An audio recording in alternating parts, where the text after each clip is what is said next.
Beaver, Neville Spataro with Beaver, Jeffrey with Immersive Advisory, and Valentina's leading the panel tonight. Yes? No, is that wrong? It's Experimental advisors. Even closer. Even fine. So let them rip, and eventually we'll have some questions we can answer. Yes. Okay, here we go. Thanks for coming. Thank you everybody. Hi, thank you for being this panel. Thank you to come to Venice. My accent might give away where I come from. I'm Italian, and I'm actually from the real Venice, the one that is different from here because we have less traffic and more canals. So, said that, well, when you're in LA, you live always in the immersive world of traffic, so I guess we are in the perfect place tonight. Maybe more people is going to show up, but we pick this conversation. And tonight we're going to talk about the different aspects from the business side to the creative to the cultural aspect of immersive experiences. We will talk about existing IP, new IP. We'll talk about the audience, how the audience is also changing, and we're going to go and tap into different audiences, and we're going to try to convince some studios that what we're doing is fantastic, because it is. So we start with an introduction of each of the speakers. I'll go in alphabetic. Yes, no, by M, because of by name. Okay. So you are the first. Okay, perfect. And I also would like, sorry about that, I would like you to tell me why, to tell the audience why you decided to tap into the immersive tech part. What was your moment, your defining moment in which you understood that immersive was the area that you wanted to explore the most? Okay, I hadn't thought about that. Hello, can you hear me? Do we even need these? Yeah. Okay, fine, good. Thank you, Kathleen. So hi everyone, I'm Mark Zachary. I was at the Walt Disney Company for 12 years. This is my former colleague named Jupiter over here, where I ran the location-based entertainment, or location-based experiences division. And now I have my own company called Experiential Advisors, where I consult with a variety of clients around intellectual property, creating new experiences for people to enjoy. And what got me into immersive, just thinking about this the other day, there were a few things that really, I'll name two actually. So one was a play that I wonder if anyone here knows. There was a play in Los Angeles let's just say a long time ago, called Tomorrow. Yes. There you go. We call it Tomorrow. So it's about the artist Tamara Del Pisca, and it took place in Italy, in Gardone Riviera. And it was the first time you would actually walk around from room to room and experience the show. And every time you saw it was different because multiple scenes were going on at the same time. So I think I saw it 5 times. And that show really changed my life. And the other was the Star Trek experience at the Las Vegas Hilton, which a number of the people who worked on that have become luminaries in this business, but you really felt like you're on the USS Enterprise in the middle of a hotel in Las Vegas in the mid-90s when nobody was doing anything like that. So I knew then, this is what I wanted to do for a living. And then it just took 20 years to figure out how to get into doing it. Nancy? Okay, well, Hollywood Swine is my loan-out company, so don't look it up for anything. I named it after something my grandmother said to me when I moved to California. It was Hollywood Swine. So I've been working in a variety of roles and responsibilities over the years, certainly creative, but also as a producer and an entrepreneur. And I've always loved tech, and I think what really got me started with immersive is being a kid, and my family was pretty exciting and artistic. My brother in particular got me very attuned to listening to music, and he would do the needle drop and say, check this out. Picture the trumpets, the soldiers coming over the mound, And it just took me out of the room and into another place, space and time in my own mind, and I love that feeling. And I found that also in a play. I saw Midsummer Night's Dream in New York when I was 9, and every time we got into the crazy fairies, these guys would jump up on the balcony on the whole edge and acrobat around with spinning plates. And I was like, okay, this is the fourth wall break. All those things are really compelling, and I think that you see those kinds of things throughout your lives, the things that make you pay attention and give you inspiration. So immersive was always appealing, and I got into making immersive work when I was working as one of the founders of 2-Bit Circus, which is an immersive playground in downtown LA. And I saw the first VR kit from Oculus. And when I looked at it, I thought, great, I can make content for this. And wouldn't it be cool if it's kind of the theme of life? And make something entertaining, wouldn't it be cool if, and can I get you excited? So that's why I got into it. Okay. Hi, I'm Neville. I'm the co-founder and CEO for Weaver. So thanks everyone for coming by and spending some time with us. So I started out kind of really getting hooked on what we call immersive today at a pretty early age, because I remember being 11 years old when I first played a computer game. This was called Lunar Lander. It was on a ZX81. I think it was called the Sinclair computer. Anyway, this is a long time ago. But I remember distinctly the moment when I hit Control Break or whatever, and the game stopped, and I could see lines of code on the screen, and something clicked in my brain that sort of this connection between software and code and graphics and audio and so something happened there. So that kind of got me on a trajectory to study computer science. So fast forward now to 2014, and I was invited to go up to Valve Corporation, where they were doing some very early sort of R&D on sort of Michael Abrash was still there before he joined Meta and set up Reality Labs. And I was lucky enough to got to talk to Michael and got to do a demo, a very early demo, and I experienced presence for the first time, which was this feeling of like you're really somewhere else as a result of wearing a virtual reality headset.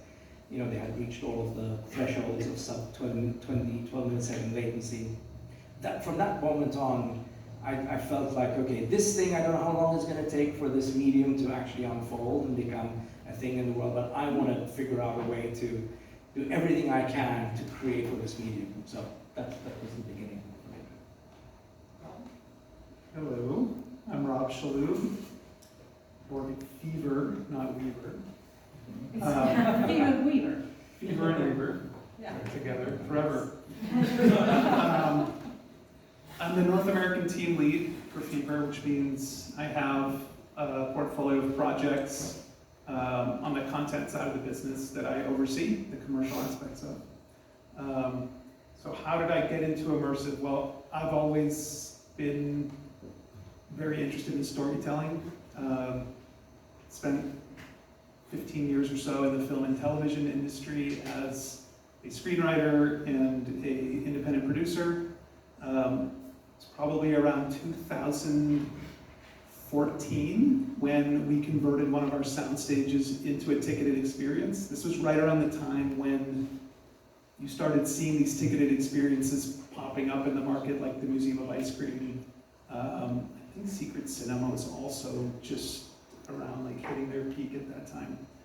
But the experience that we created was called the Pan Am Experience. And it was basically this very elaborate 5-part dinner series set on board a 1970s Pan Am 747. So it was really like a time machine that would take people back to the golden age of flying.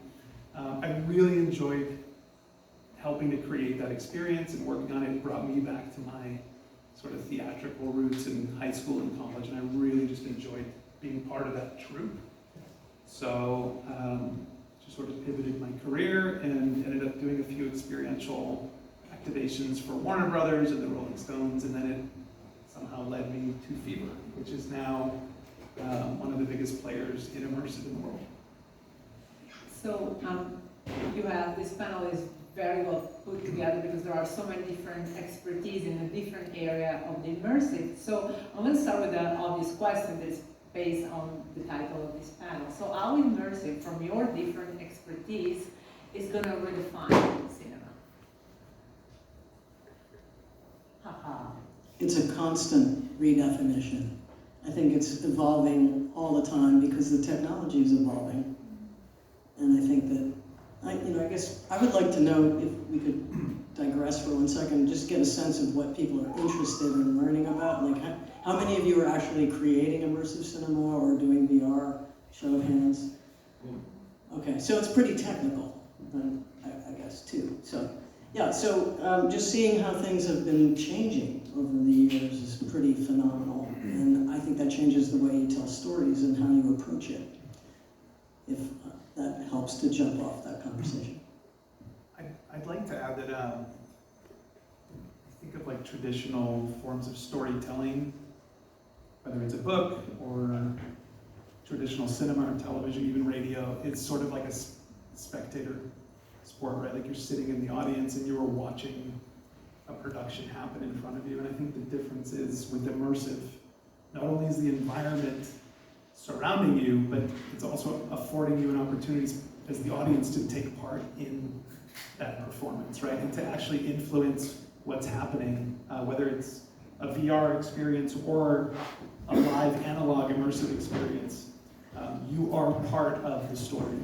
And so I think that's the way it's changing, and I think there's a huge appetite to be part of it. Yeah, I was just last night, I went to the Sphere in Vegas and watched Wizard of Oz. And I was thinking about the title of today's panel being the new cinema, and I really felt, oh my gosh, this is the new cinema.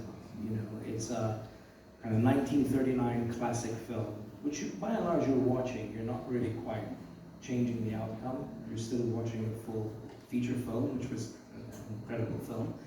But the fact that you're now inside of a completely different kind of cinema, and the level of immersion, and it really struck me that cinema's been around in the current format probably like close to 100 years. I mean, that's a pretty good run, right? That with the idea of going into a dark room and the screen goes up and you watch something. But it really does seem like now there is this opportunity for a new kind of cinema, and it's been evolving, but there's definitely sort of an inflection point, I would say maybe over the last 5-10 years, where there's this consumer demand for more participation and getting involved in the story beyond just watching it, which is super, super exciting.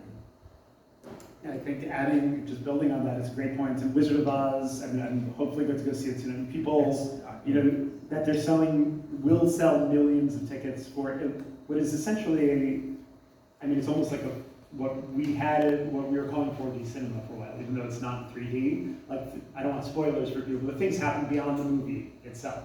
Yeah. And it's cut down to like 75 minutes or something, and charging probably a $200 per cap for people to go see Wizard of Oz, but they're selling an incredible number of tickets. So it's not something that's easily replicable, but it's something that's interesting that people are doing. I think another one on a smaller scale that maybe some people here have seen is what's happening at Cosmo.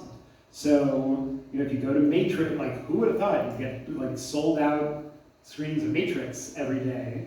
But it's amazing. And, I wouldn't quite call it immersive, but, this is a slight spoiler, that if you order the dining package, there are a number of times in the film where somebody's eating something and they delivered that thing to you during the movie while you're eating. So like the Oracle is baking chocolate chip cookies and fresh baked chocolate chip cookies come out.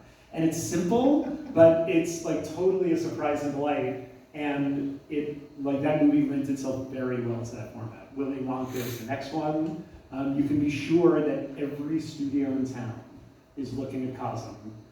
Right now it's just in LA and Dallas, but they've got several more. Like, there's just not enough capacity to fill the demand. And so that's just one example of what's happening with cinema. But I think my personal theory on this, like during COVID especially, a lot of people went out and bought really large, inexpensive TVs and have like movie theaters in their house, basically, that you could buy for like $1,000, which was just like unheard of before. So I think cinemas and the cinema going experience has to be innovating, whether that's through VR, AR, MR, XR, or walkthrough experiences or other kinds of immersive experiences. I think there's a lot to be. Building up again on that, of course, we know the success of each of industry we are touching right now in entertainment is the response of the audience. of course, we see a great response, but sometimes some of these experiences are expensive, and sometimes maybe there is not the knowledge from the audience. Do you think they are ready to step up from what we'd say watching to stepping really and participating to something, participating in a VR full experience, for instance? Yeah, I mean, totally, and this is where I think, sort of being 50 plus years old now, you really see sort of a generational difference where we just, talked to several college kids, and it's just a completely different mentality in terms of the desire to participate and step in, and the familiarity with the idea of putting on a headset, which is still by and large challenging for a lot of people, but younger generation, they're just leaning right into it. They want to spend more time in it. They want to be there with their friends and doing more than just sort of sitting back and do what you can do on your phone, which is largely scroll and be passive about it. It really does afford a whole other level of interaction that there seems to be an appetite for it, for sure. It's possible that the amount of time people spend on social media has driven them out of their comfort zone into a group participation setting. And our LB, location-based entertainment, of course, the point of entry to scale for the immersive cinema, from your point of view, since you all are experts into location-based? Well, it's a great question, and it depends on what we're talking about for immersive cinema. So there, at least from my perspective, being an LBE guy, a lot of what I work on and a lot of the things that I tend to are things that are related to movies that are immersive experiences in the worlds of those movies, but don't necessarily have cinematic, are not based in cinema. Very often they will have media content. I've been to a number of things lately that have been kind of clever, that where you'll have an AR headset essentially, that the set is built out and the experience is there, but certain elements are filled in AR to really make it much more expansive. I think of something like what Stranger Things did a couple of years ago, where it was a walkthrough experience. You kind of feel like you're in the world, but then the final experience was this giant liminal screen mixed in with live actors, so there was a 3D cinematic element to it, but it was also location-based experiences. So people are doing all different things in the space, and what I love most about it is the constant innovation. And you talk about Stranger Things, so I come to you, Rob. From Van Gogh of Stranger Things, Fever has been taking this reality and take them all over the world as a big success. So you feel there is this appetite, right? Yeah, there's absolutely an appetite. It's the immersive, live, location-based business is growing like crazy. I think there was some statistic that said that the immersive space will hit something like $134 billion by 2028. So it's a huge growing industry within entertainment and art, for sure. But it's also the fact that people have this desire to experience these things that they could never experience together otherwise. Yeah, I mean, I think that we're at a point, like now more than ever, where people want shared experiences. And I think the COVID pandemic just accelerated that feeling. I mean, you see it across all categories too, right? Sports, music, immersive. People want to be spending more time with each other. I mean, if you had a choice, if you were given a survey today to say, you can either go to the best restaurant in the world by yourself, or you can have a great dinner with a bunch of your friends, what would you choose to do, right? And take it a step further, if somebody said to you, you had to do that every week for the rest of your life, which one would you choose? I think most people would say, I want to be with my friends. I don't care how good the food is at the best restaurant in the world. I want to sit around the table with friends and have that shared experience. You were going to add something, then, no? Well, I was going to ask a question, which is whether it's COVID or whether there's potentially an even bigger systemic wave along the lines of what you were, I think, alluding to, Nancy, that, yeah, there is, I mean, social media peaked, kids are going to continue to use their phones and scroll, but there seems to be a correlation between sort of a desire to do something else besides that, right? Doing something more. So I think it might even be a bigger trend than COVID. I think it's a bigger trend than COVID. I mean, Two-Bit Circus, our motto was bring people together elbow to elbow to play, and COVID killed the company. So I don't know that it was COVID, because certainly it was popular and people liked to go there, and it was doing really well in spite of COVID up to a point.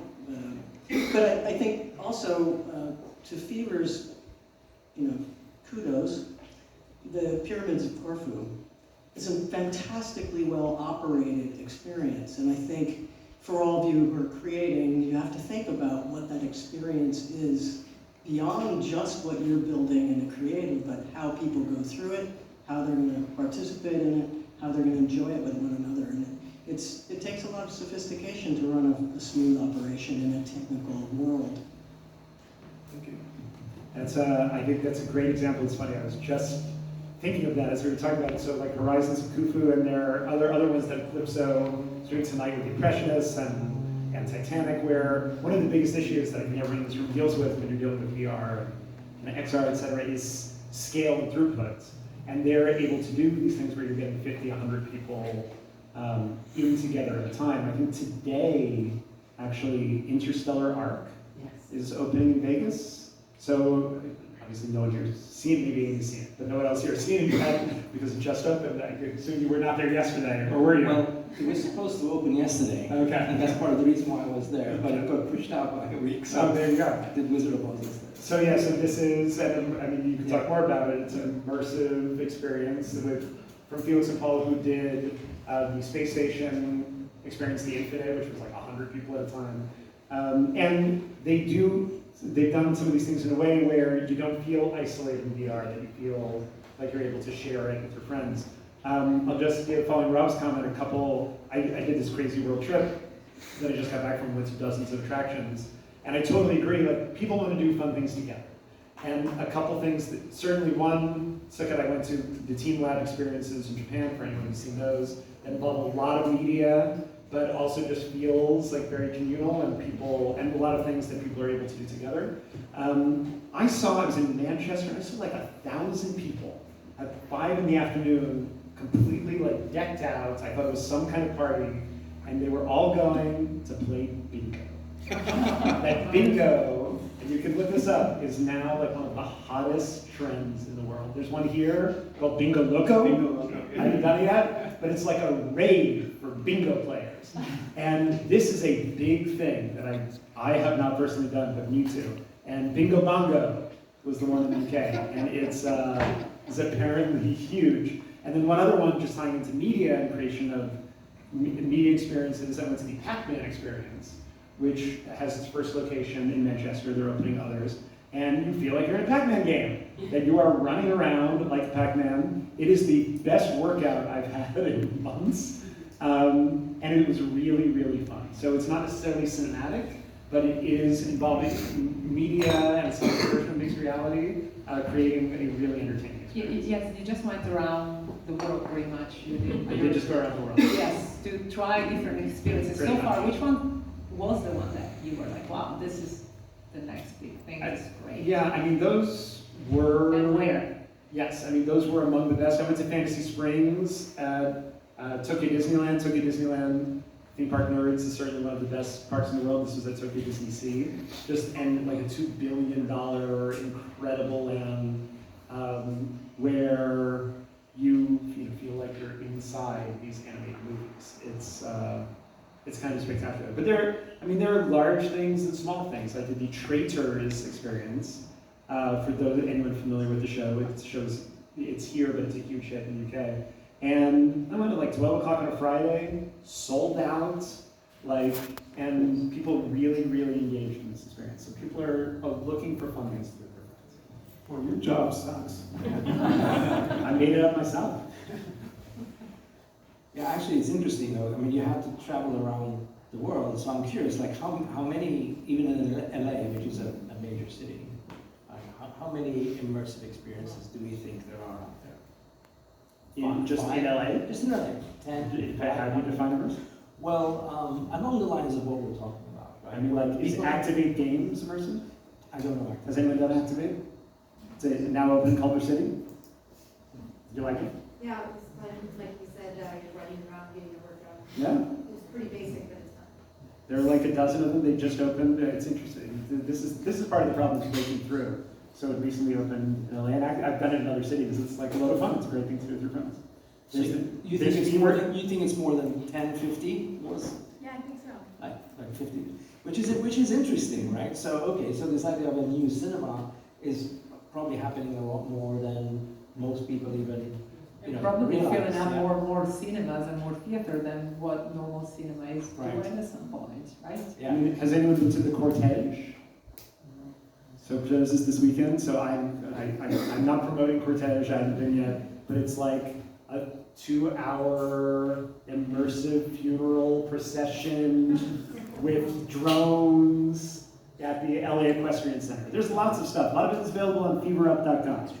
It's true, go to feverup.com.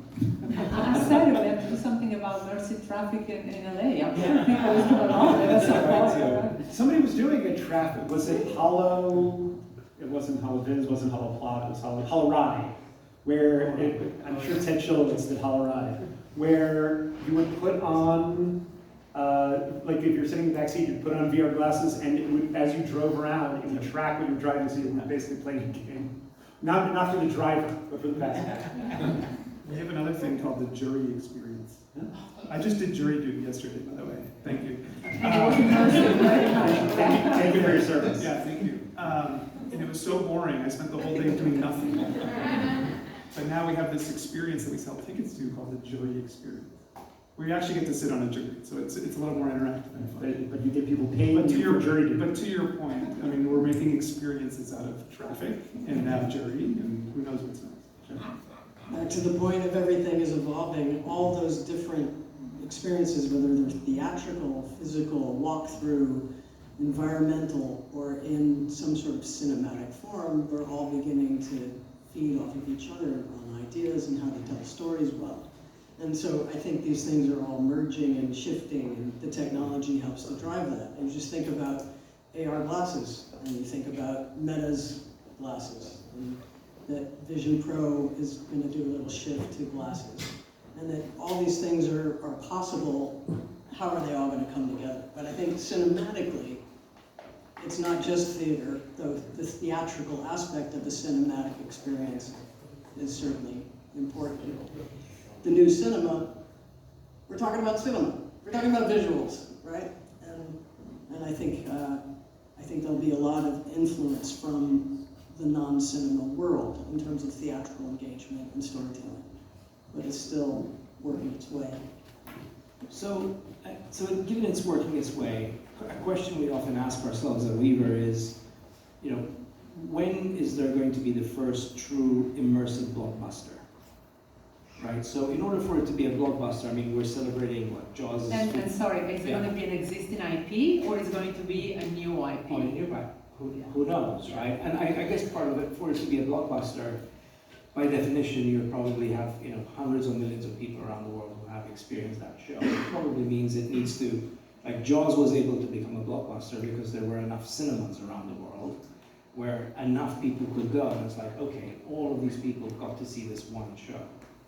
So it's curious, like, what is going to be required? Maybe Fever's a big part of that puzzle, right? To provide enough distribution or enough locations where that one show can be experienced by people everywhere, which would be pretty interesting. Yeah, just so everyone understands what that means, we are building a network of location-based VR centers. We probably have maybe just 6 or 7 online at the moment, but the plan is to have it to be 20 or 25 by the end of next year. So to your point, we're building sort of this network of VR cinemas. At the moment, they can have 50 to 60 players in any one center at one time. But yes, to your point, we can't overbuild before the content is there, but we also have to create enough network to invest in the content, right? So they kind of go hand in hand. And I think the strategy on our side is sort of take it at a good enough pace, but not to overdo it and overextend ourselves. And the question will be, which kind of content will you be looking into putting in this kind of location. Yeah, and at the moment, all of our content is cultural, so it's really like you go to the VR center to go to a place or to explore some, right now we have Titanic, for example, so you can explore the Titanic and see the wreckage and whatnot in, up close and personal in an immersive way. But we also have Khufu, we have Machu Picchu, and we have these other places where, we're just trying to make these explorations more accessible to the masses. And Khufu was really, really interesting for me because just the quality of the technical experience was so accelerated from where it's been, where things are rendering in a really high fidelity way, and that you're in a big box with basically QR codes that are triggering your headset to draw up the content, and it's seamless and it looks great. So the capabilities are there to really take people on a ride, and that's a wonderful thing from whence we came. It wasn't always like that. speaking about cultural things and cinematic immersive, Weaver has been a pioneer in this area. Now you have Terracotta Warriors, you have the Malta Expo. So how do you blend technology and heritage, culture, art in a way that is still very true, very relatable, and not too technical for people to watch? Yeah, that's a really interesting point for us. We just launched a show, it's an exhibition more than a show, I guess, in Xi'an, China, where there's the Terracotta Warriors mausoleum. I don't know if anybody's heard of the Terracotta Warriors, but there's this incredible excavation that's been going on for 40 years, and there's this whole entire city that's underground that was built 2,200 years ago by the emperor that unified China. And so in that context, we were approached to create a realistic rendition of what it was like 2,200 years ago and give guests the experience of stepping into this amazing space and get a sense of what it's like. And so it's sort of like time travel. How can we give you an opportunity to feel like you've time traveled? And in that case, to the question of like how did we deal with that, there were about 17, I think, different archaeology experts, and that we had to sort of, as we're stakeholders, that had to make sure every single thing that we built in the Unreal Engine was accurate to the inch, and that is a very involved process. But the same is true, I guess, even if you're working with like an IP we worked with Harry Potter. So even though it's not cultural, there's a canon there that you have to respect and make sure you're getting all of the approvals to adhere to it. And a lot of it then is actually hiding all of that from the guest, because guests don't care, they don't want it to be complicated, they don't want to hear about any of the technical issues, they just want to sort of put on a headset in this case, step into the world, and feel like it's there. Don't ruin the magic was one of the taglines that we had with Harry Potter, which we applied to this project. So spatial computing, the answer to that technical things that you're trying to put. Yeah, there's been a lot of learnings, off the backs of narrative media and film, but also interactivity from games and theme parks, experience design. There's a lot of learnings from multiple disciplines that go into, ultimately you have to write a piece of software that delivers the experience, but it's very much been kind of borrowing best practices from these other disciplines that have been established for a very long time, and kind of mixing it up in a new way, and trying to figure out like what is native to this medium, what makes this particular medium special and different, what kind of affordances does it give you that maybe going to a theme park doesn't. And that's where that's where we spend a lot of time figuring that stuff out. From the technical part to the very creative part, I want to come to you for a second, Nancy, for a little bit more in a second. Because, writing, preparing, directing, thinking about immersive experience is a completely different thing from a traditional TV series, animation, or movies. So let's talk about that process, especially for new IP, but also for something that can be retaken from an existing IP and rethought about for an immersive experience. And yeah, context is key, but also what's the goal? And I think fundamental storytelling is still critical to that, the beginning drafts. How you get agency into the hands of your audience is another thing. And the technology can, run you amok. People can go off in their own direction, and you want them to be able to, actually. But most importantly, to do a timed experience and keep it within your revenue goals. You probably have to do things that control the direction that people go in and the storylines that they travel down. And it takes a lot of time to think it through. And I think the practical, the thing that's great about VR is that you can actually look at gray boxes pretty carefully and get some clues on what will work and what won't.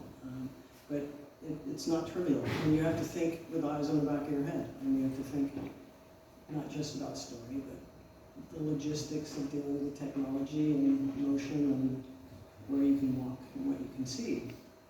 And there are many tricks to that. But keeping in mind what's the goal? What do you want to ignite in an audience, and how are you going to get there? And what's your medium? And, if you're doing something like The Wizard of Oz at the Sphere, it makes perfect sense what they did. They just amplified all of the things that are effects within that film, or actions in that film. Apple throwing from the trees, the tornado, heat flashes from the scarecrow getting lit on fire, Tesla fans blowing paper leaves at you. It was pretty amazing. It was pretty fantastic. The house falling on it was pretty great. The haptic feedback in the chairs is pronounced. But if you're, in the case of something like Corfu, you're walking up ramps, and that is a wayfinding. I think the Disney Imagineers in the room have really set a very high bar for how things should be thought through. That the passage and the path that you take to get through things is really important to think about when you're writing. And that there are some techniques, read any of those Disney books about how to tell a story and how to get people engaged is really worth doing. Because I think that they worked on it for a long time and they nailed it. And there's a lot to learn from that. If you're going to do, there are simple things that you look at. Cosm, cookies. Makes perfect sense. And then, what we did in 2013, 2014, when we were doing NFL activations at Super Bowl, it was really about just a very simple haptic feedback plate that gave vibration to the sense of running a touchdown play. If you were doing IndyCar, you just captured the telemetry of the car, and you built a replica of the car that people sit in. Even though they have a headset on, they saw the car on the outside, and they just transport themselves into that car on the inside. And they feel the rumble of the engine. They hear it, it moves around them. And, so there are a lot of things to play with, a lot of things to think about, a lot of tools at your disposal. But the goal, be really clear on what your goal is, and what kind of emotional engagement, what kind of memories you're going to build in somebody's imagination so that they feel something and they have some takeaway at the end is pretty critical. Yeah, building memories is what cinema has done forever, and I think now, because of this immersive, it's going to be a completely different level. Cookies or vibration or anything it is, it's going to take the audience to a different journey. But, business model, you advise brands, you advise cultural institution, you advise many people. Which one is the best way? It's a LBE, is a brand sponsor thing, is a ticket, what is the best, to generate also that revenues, because what we're talking about is not really cheap. Correct, and the short answer to that is that it depends. So it is an ongoing challenge in the business because these things are expensive to build, and getting something that is a sustainable and profitable business model. So even for Wizard of Oz, I don't know if there are any official numbers, I heard very large numbers for what it cost for that conversion. But also if you're selling 2-3 million tickets over the run, which is possible at $150 to $250 a ticket, like those numbers definitely work out. For for some of these other things, like even as we were just talking about the VR, so Horizons of Khufu or Titanic, etc., where you're able to create that content, and if you're able to have amortize that across 25 different venues, because you really only have to create the content once, that can work. But so in terms, so things are being built largely to have a sustainable business model that you're able to sell tickets and operate and make enough money doing that. And some are doing that well and some less so. For a lot of these things, you are seeing marketing activations from studios and others. So that they might actually put a lot of money into, so Traders is a great experience, a great example actually. So show not as popular in the United States. Peacock did a brand sponsorship, Traders experience. It was ticketed, very often these things are free. Just ran for a couple of weekends, I believe it sold out. I don't know the economics, but I cannot imagine that it made money. But they had millions and millions of TikTok, Instagram views, they had celebrities come to this. This was a sort of a paid marketing activation that had benefits for them.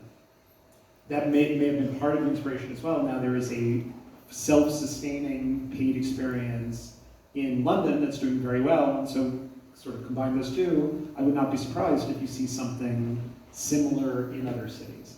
So people are testing all different models to see what works. But what if you're a smaller studio? I mean, if you don't have that marketing behind you, you have a great idea, a great IP, a great capability, but you don't have that marketing. Well, and what a lot of the companies do is they license it out to other people who are going to pay for it. So, but having represented those licensees, it's challenging because sometimes you see something that is a great IP, but is not necessarily something that people want to spend $30, $40, $50 to go do in person.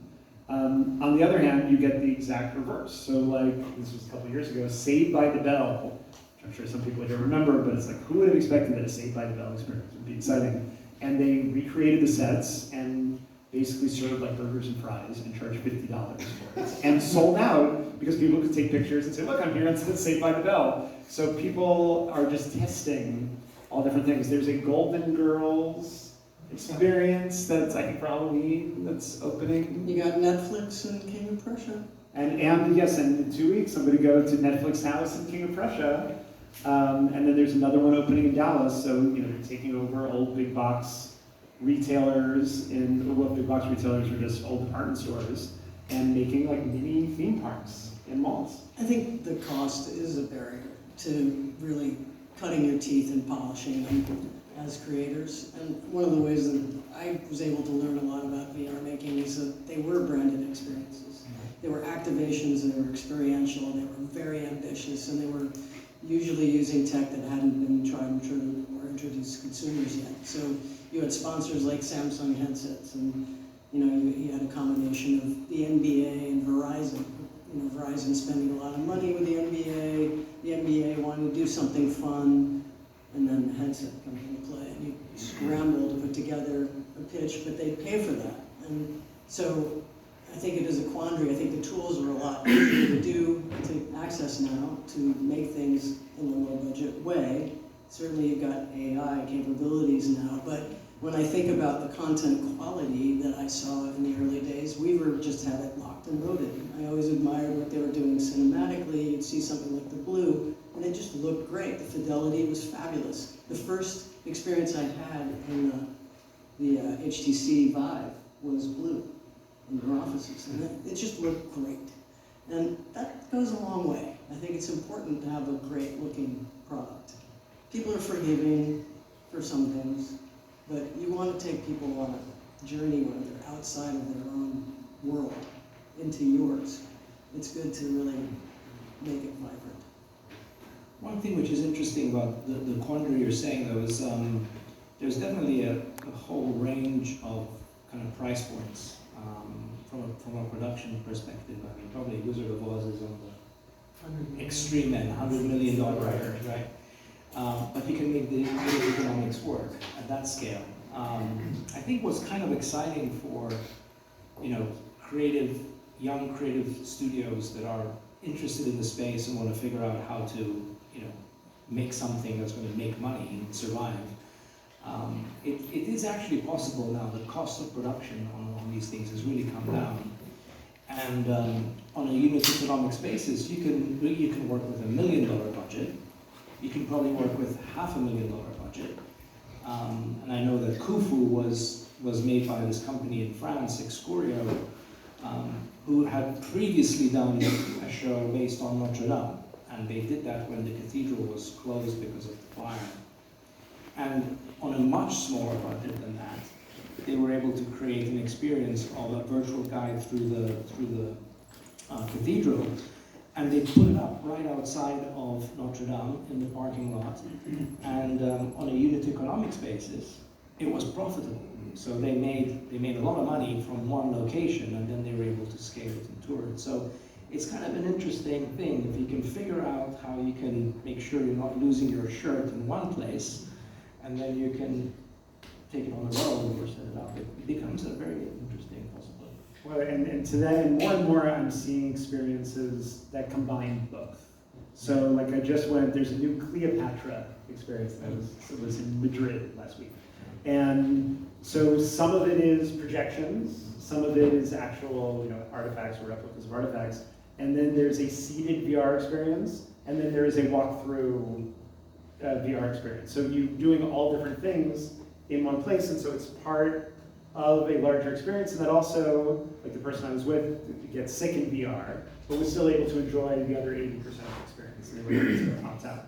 Things like War of the Worlds in London is a great walk-through live actor experience, but there are certain scenes where you put on a VR headset because they're creating an environment that would be very difficult to create in real life. So, even things like, escape rooms just in the past couple of years have really progressed, I think, to the next level where they're becoming very cinematic, a lot of storytelling, some media integration, that you really feel like you're inside some kind of movie, and sometimes that's real IP, existing IP, and sometimes it's new IP.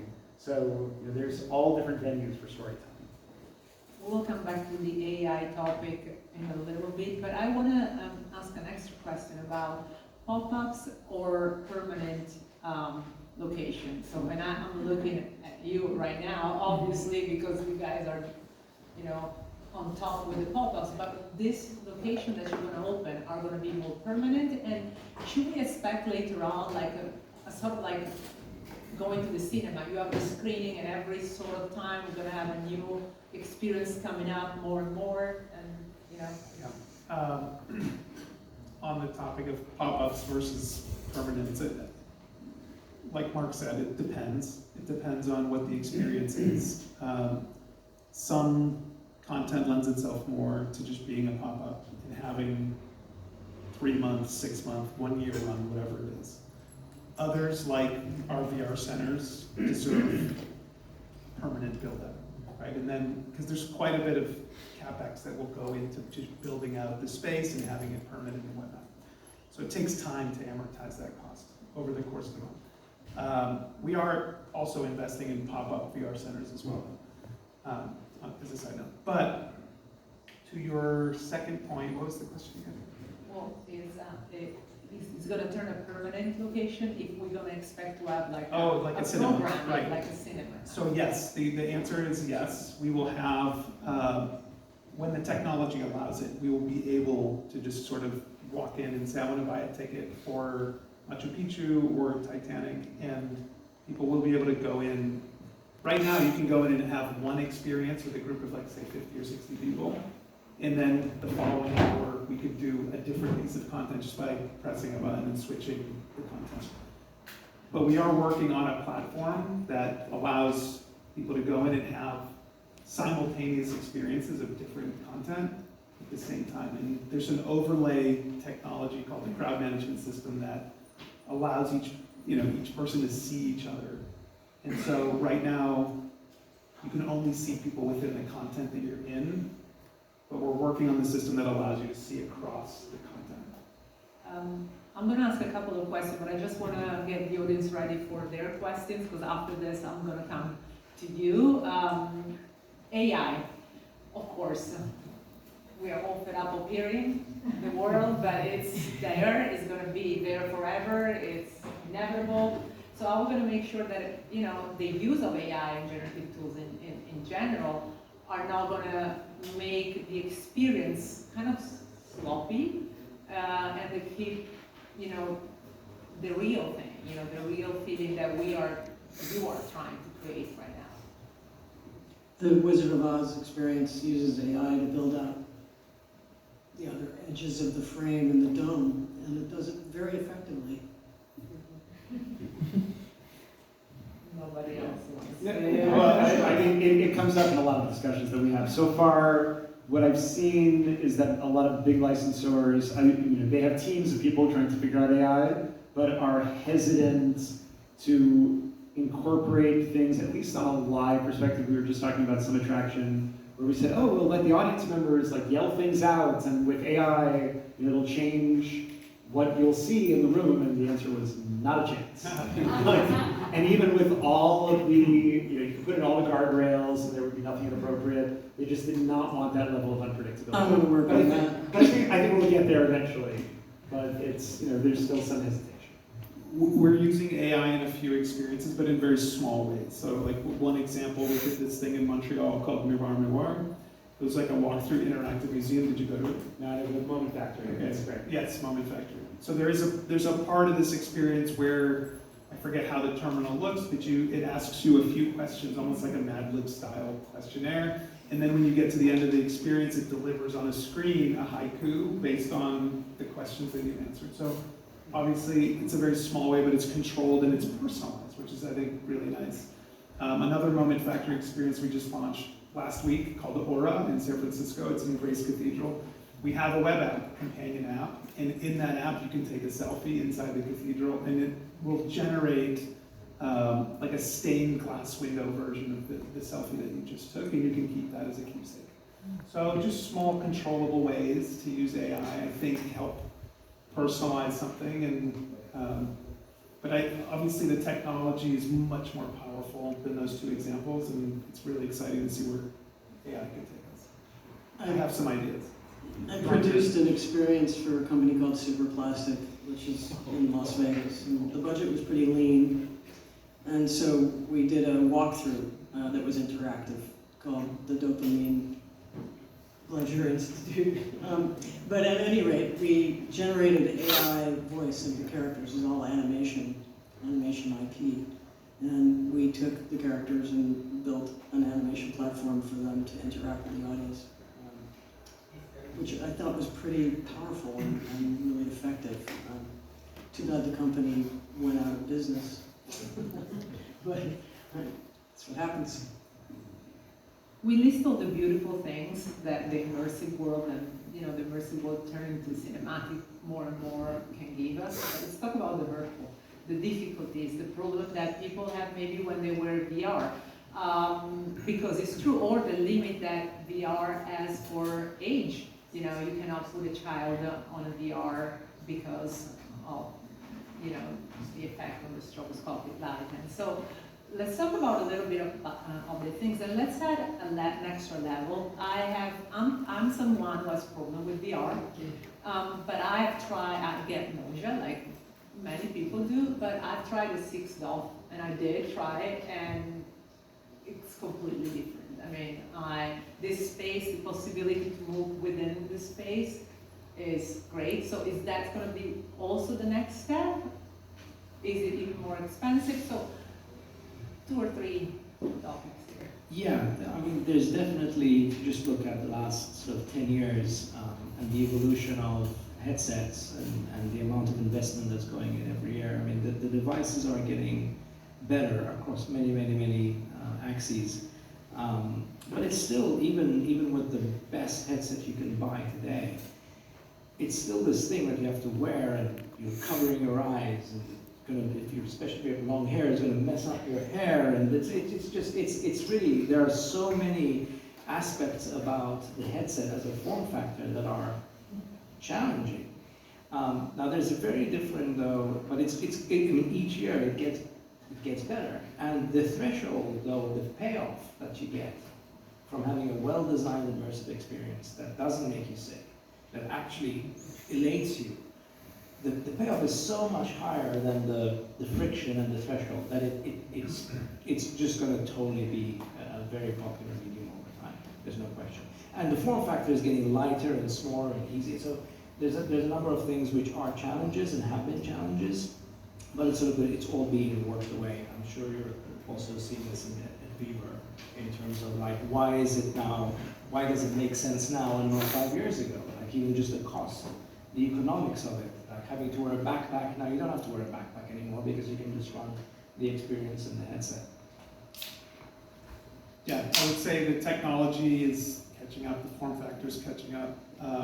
What's, from a business standpoint, what's also making it possible to scale the way we are is that malls are going out of business, right? And so real estate is cheap. Right now is like a great opportunity to sort of seize, I hate to say it sounds crude, but to seize this moment where we can have access to space, a big enough space, and make these business models work.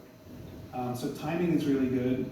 I was also gonna mention that from a business challenge standpoint, the entertainment space is crowded. It's very crowded, and this is across all categories: music, sports, cinema, television, immersive. I mean, we're all competing with each other for eyeballs. So to me, the biggest challenge from the business side is how do you cut through all that noise and have your productions stand out? Right? If you're not a big IP, if you're an independent original IP, how do you cut through that? It's really challenging, especially in the big markets like LA and New York, where advertising is incredibly expensive. Right? Like CPAs are just going through the roof. So how do you bring that traffic to your ticketing plan and other things? It's a huge challenge. Any questions? That's what Fever's supposed to do. We're working on doing the Netflix of experiences, get everything on Fever. We're trying. Let's try to I come with them. let me do this. Thank you. All right. I 1000% agree that the immersive experiences are for friends to get together and do cool shit together. One of the struggles that people talk about these days is making friends, and I'm wondering what you guys are doing to create experiences where solo players can go through so they don't feel like weirdos, and also how you might create experiences where people make friends. I'll share one anecdote. So we do play testing every Friday, and we invite students from different universities.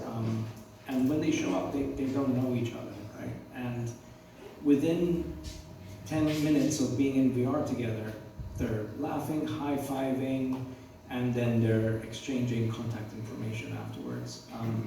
I think there's something pretty powerful actually about the possibility to create a sort of a safe space where, because maybe it's because of your avatar, there's something about the aspect of it where people seem to be willing to open up and play along. I like to make people laugh whenever I have the chance, so that's part of my writing goal. I think it's a great point, by the way. It's something I think about actually all the time, because just given my job and my travels, I do stuff alone all the time. And I sometimes meet really interesting people. I mean, one of the biggest problems I have is I'll go do something, in some other city and do something and they say it's a minimum of 4 people. Like, I need 3 other people. And, and they're like, well, you could post on this Facebook group or something. And I mean, literally, for one, I went to, anyone ever hear Bodeborg? Bodeborg's a great experience in Boston. If you're going to Boston, you can play Bodeborg. You can look it up. And they said, you need 4 people. And I said, if you can get me 3 people, I will pay for their tickets. And they're like, well, we'll tweet it out. And like 30 minutes later, the guy's like, I got 3 people for it. But that's an extreme example. Like, there should be ways to do that. And also, for people, because the whole idea of immersive, and I think about this for theater, et cetera, there are a lot of people who like these things, and it is kind of hard to meet people, and I think it's an industry we could all be doing a better job of bringing people together. And like they used to do that for Center Theater Group. They had, I think they called it UFO. It was like I don't remember what it stood for. but it was for people who love theater. They have certain nights, get together, have some drinks, etc. I don't see that much of it. There are things like the TEA, for example, where you can meet the Themed Entertainment Association, where you can meet people, or even things like Tech League. But there should be better ways in this industry to take advantage of these experiences that we're doing and meet other people. I love That's a great question. Hey guys. Something to toss out at you when you were talking about is there an immersive blockbuster, does it exist? And I would make an interesting thesis to see if you agree or disagree that the Halloween season and what they do with Halloween as a immersive attraction domain that has now generated huge numbers, billions of dollars in return on investment, is the first real immersive blockbuster season and use case. And then maybe, you guys comment on this too, Meow Wolf as a potential defining moment on, would you consider that a blockbuster piece of themed entertainment that is actually moving theme park-ish level numbers over a long period of time? To the point even on the Halloween side that now in Vegas, Universal is attempting to make the Halloween numbers all year long, right? So maybe there's thoughts about that. I'm happy to take a crack at that one. So for those who don't know, Universal in August opened Universal Horror Unleashed. For those of you who've done like Halloween Horror Nights, which is currently at Universal and Knott's and Six Flags and places like that, it's much more expensive version of that year-round, where you've got mazes that you can walk through. I think over 200 people are working at this attraction at any one time. People scaring you, cool immersive bars, restaurants, etc. TBD, after this Halloween season, are people going to Halloween things, January, February? Interestingly enough, I was thinking in terms of cinematic things, there's a guy named Jason Egan, who in Las Vegas has created and licensed the It experience, of which there are two, for It 1 and It 2, Blair Witch, Saw, and John Wick. And these are all great cinematic, sustainable, profitable experiences that he runs year-round. They're escape rooms, though. They're sort of escape room. Well, escape-ish rooms that there's a narrative story, everybody gets out. Like there are puzzles, if you can't solve them, then they just push you through to the next room and say, oh look, the code's right there. So I do feel there's storytelling with puzzles, I guess. Halloween is a huge profitable season, and people are trying to figure out how to do horror year-round. In terms of Meow Wolf, how many people in this room have been to a Meow Wolf? Oh, okay, a lot. I still find that at least half the people I talk to, I say the words Meow Wolf and they say, I do not know what those words mean. That in each city, it's a thing, and I think it's become a popular tourist thing, but I feel like it hasn't quite hit that critical mass yet. That may change. Obviously, the next two are in New York and LA, so hopefully we'll get to some kind of critical mass there. But I love what they do. There was one more question, right? Oh, I was just wondering, just ripping off of the, what you were saying, single sign-up board. Can't Fever or anybody put that into motion where there's a single sign-up board like pickleball, where you do that at every event and it's an industry standard? I mean, we're all in it.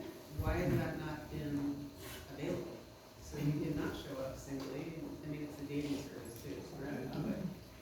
So, I don't understand the question. It's a state sign-up board.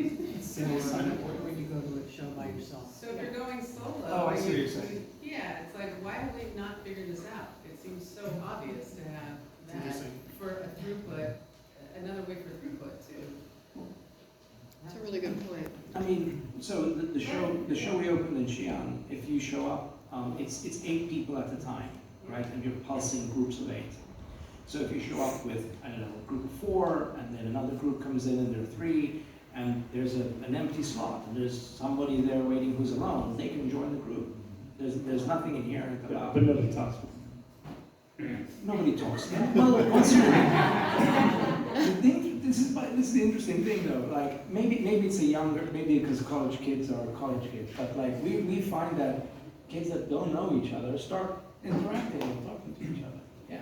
But I hear what Kathleen's saying is that if there are, a number of things where there are people going by themselves, just having some kind of mechanism. I mean, some of it is just the organization of it, so that Like an industry standard, any IT that's sold into a place has this, I'm saying a single sign-up board, but it doesn't look like that necessarily. Maybe it's on your app, but you know you're going into this line because all singles are going in this line, you know, just so that the stigma is not there. Right. But then it's another vehicle. It seems so obvious. We've been in this for so long. But virtually nobody is doing it.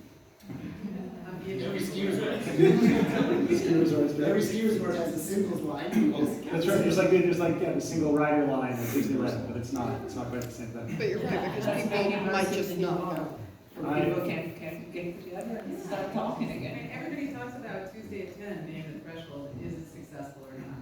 Does it pack a house Tuesday at 10? You know, there's a lot of single people maybe Tuesday at 10 that would go show up anywhere, but anyway. I totally agree. I'm just feeling. I took a mental note. I'm going to bring this back to our operations. Please. But it's a great, I mean, I love the idea. It didn't Yeah. register with me for a second. I sent you a note on LinkedIn. Oh, good. All right, one more question and then. I don't want to steal it. But this is regarding the single rider line immersive thing. It's kind of interesting is how I came from theater background. I did theater, I was a sound designer for 20 odd years. What made me interested in immersive was Sleep No More, which they specifically gave you a mask so you anonymized, you came with people, and you lost them within 10 minutes. So you were in a solo shared experience. And that's actually, that's the event that made me interested in the immersive and themed entertainment. That's what I do with this, which is interesting that it seems a lot of this group here comes from the cinema world and are adding a live element. I was interested in taking the live performance and adding media. I mean, now I work for Electrosonic, we work on a lot of the projects you guys have all talked about. And to that community that can be created, even if you don't know the people you're with, I think it's pretty awesome. You know, my kids love Meow Wolf. I've taken my 10-year-old to Vegas, Denver, Dallas, you know, and he loves it. They haven't figured out how to do the business. They keep hiring 100 people and laying off 200 people, right? But it's a blockbuster on the scale of tickets sold. It's not a blockbuster on the scale of they're not making any money yet, right? There's different, and like we haven't talked about the ABBA experience, which is a huge blockbuster, making money hand over fist. And people go to it, and it's just a movie with some theatrical lights. With Pepper's Ghost, which is a 150-year-old trick. Yeah. Right? So, and one of the best immersive things that I ever saw was actually Particle Inc. in Vegas when it was off strip. They had a bunch of $200 projectors. You can do this stuff for cheap if you have super high creativity and really high, smart technologists. Right? A bunch of $200 projectors. It was highly immersive. You had little characters running along the pipes and interacting with live actors. They had spray paint cans with little infrared flashlights in it that when you sprayed on the wall, it animated the wall like you were just doing graffiti tags. It was like really simple tricks that was like totally fun. One of the best things I'd ever seen. I haven't seen it since it's moved to. It closed. It did. I'm gonna try to do a thing with. Well, we did a thing with Super Classic. They were nuts. I'm not surprised they went out of business. But anyway, I don't really have a question other than the immersive seems to be blending live performance and live performance art with media in all these different genres of theme parks, of museums, of these things that we're talking about, you guys have all talked about. Where do you see that going, and how do you bring in the theater crowd, how do you bring in the cinema crowd, how do you bring in the video game crowd, all to have this, they're all totally different characters, but how do you create something that they all want to be at, and can all have that shared experience with?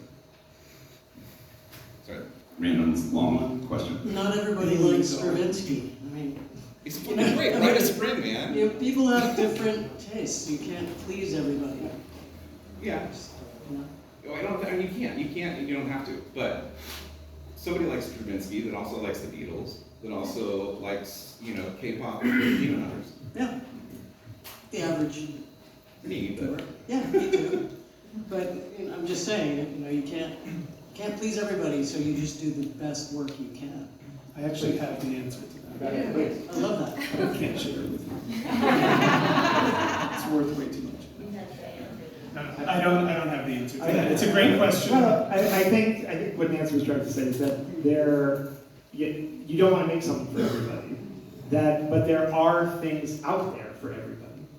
I think even giving the examples before, part of the problem that we've had when we talk on this panel is breaking through. That the business is so crowded that I go to things like 5 days a week, and people all the time say, "How did you hear about these things?" And it's like, well, because I'm on.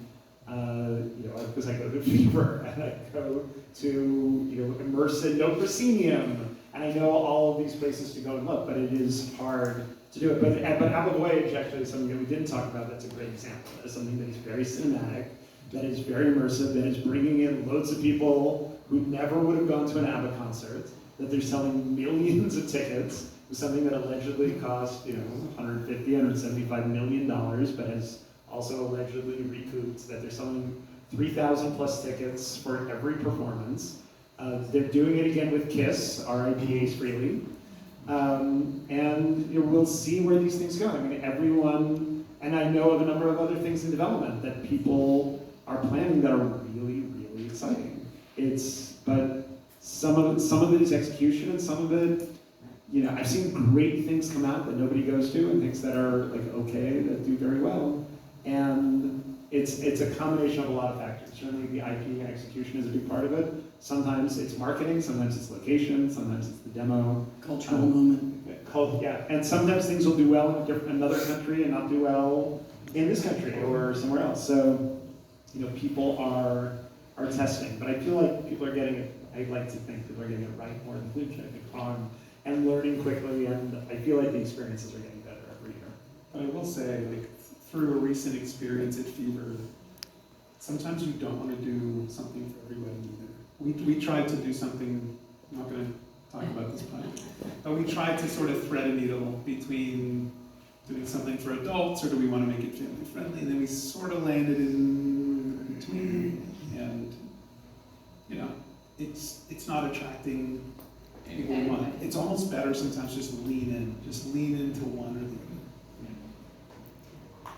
Well, I think we're done.